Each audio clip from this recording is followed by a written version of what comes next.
Today on Hoodville Garage, we will be installing a line lock kit to my SN95 turbo build. Even in street cars that you plan on racing, a line lock is necessary, and I'll get into that in just a second. One of the hardest parts about wiring this in is finding A, where to mount your line lock solenoid, and B, where to route these wires. And it can also be a pain to figure out exactly where you're gonna mount this button if you're keeping the stock steering wheel. Most people keep it on their aftermarket steering wheel, but if you guys don't have that, where are you gonna put this? And that's exactly what I'm gonna show you today. I ended up buying a manual brake conversion kit for my Mustang. The manual brake conversion kit I bought from Jegs came with a line lock kit, everything you need to wire it, and even a bracket that allows you to set this underneath the new master cylinder and every fitting you might need for whichever way you decide to run it. It's completely up to you. If you didn't buy that kit, it is not too complicated to still mount this somewhere. You just need to find a way to mount this and connect it into the front brakes. For those of you who do not know what a line lock kit is and if it's even necessary, let me explain real quick. When you do a burnout, basically what happens is you hit the gas, you hit the brakes, and you're overpowering your rear brakes, which is not very good for your rear brakes or the rest of your driveline. So when you install a line lock kit, what it does is you hit your brakes, you pump this button.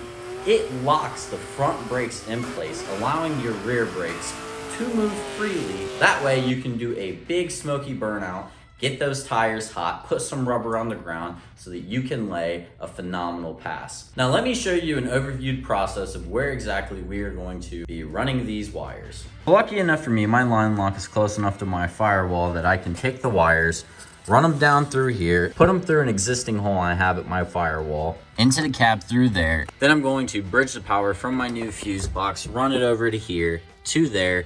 I will be mounting my line lock button to that footrest. Then I'm going to hide a little switch right here that turns it on and off. I know a lot of you don't feel comfortable doing that, and that's fine. I'm gonna show you how I would mount it if I wasn't mounting it to that footrest while still using the factory steering wheel. I know what you're gonna say about the placement. That's why I'm installing a switch right there. And I don't have an aftermarket steering wheel yet. So I need to put it somewhere where I can access it, and I don't have enough hands to do it. So why not use my left foot? All right, let's get started on wiring in this line lock kit. I can't stand when you're watching a video and they'll do like a 3 to 7 minute time lapse of them working, and like you can barely see what they're doing. It's super long and drawn out. We are starting off by soldering the hot wire to the solenoid. Damn, that video interrupted me. But I'll keep these clips short and to the point just for you guys. So that should be plenty good. Now you put the heat shrink on and shrink it down. So after further inspection, there's actually a little hole right here. There was like a vacuum line for the cruise control, so I cut it flush, I pulled it out, and I'm gonna feed the wire through there. So we're gonna feed the positive wire through that little hole I was telling you guys about. And I love when wires are out of the way and they look like they belong. Before I go any further with my installation, let me show you a few places where I would set this button if I was you. If you have a manual, put it on the shifter. That is a great place for it. If you're gonna keep the stock steering wheel, if you don't have cruise control anymore, is you could build a little plate and put it right there. That would be an option. I pondered that. I've seen people tie it back into the cruise control. A little hard, but possible. There's enough room to install it right there where my finger's at. So then you're doing your burnout, let go. And as you start rolling out, you shift it into drive. If I was gonna put it anywhere, it would be that last one right by the shifter, because your hand is gonna be right there anyway, and it would be a smooth let go shift in the drive as you roll out. When you're doing a burnout, you should be traveling a little bit for that burnout so you can put a little bit of rubber on the road. That way you can launch from your rubber marks. Now I'm gonna get back to the super complicated. Let's put this on the foot pedal.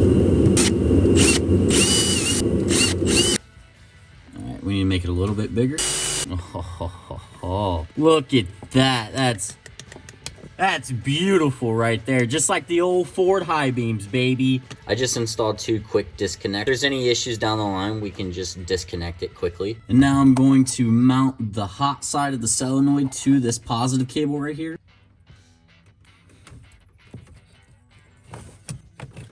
You always want to leave some slack.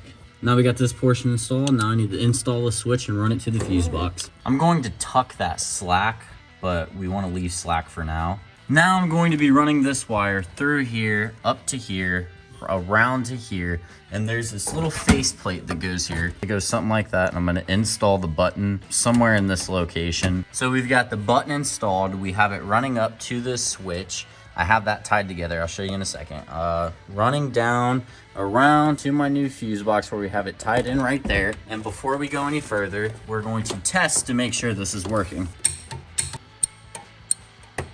It is working, nothing's caught on fire. We've done good so far. Okay, now I'm gonna finish putting this switch in and show you guys how I did it. Now I gotta drill a hole for this switch. I don't wanna accidentally bump this. I'm gonna put it right here. So we're gonna put our hole right there. And it should just pop right in right there. Boom, nice, hidden. Gotta make sure that this button is lit up right. Can you guys see that? It's on. Let's make sure the button's working. Can't even see it.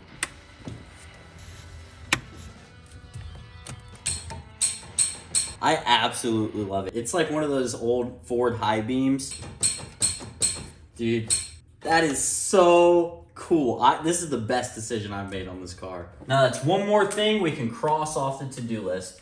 I love that feeling. If you guys don't have a big ass whiteboard in your garage reminding you of all the things that you still need to do, definitely suggest going and getting one. 13 bucks at Lowe's. Now that pretty much wraps up this video. Make sure you come back next time because we will be installing aluminum seats. Then after that, we will be installing the trans controller from US Shift. If you guys do not know what that is, I will tell you, and I'll also tell you why you might want to put one on your streetcar application. Thank you guys for watching. I'll see you next time.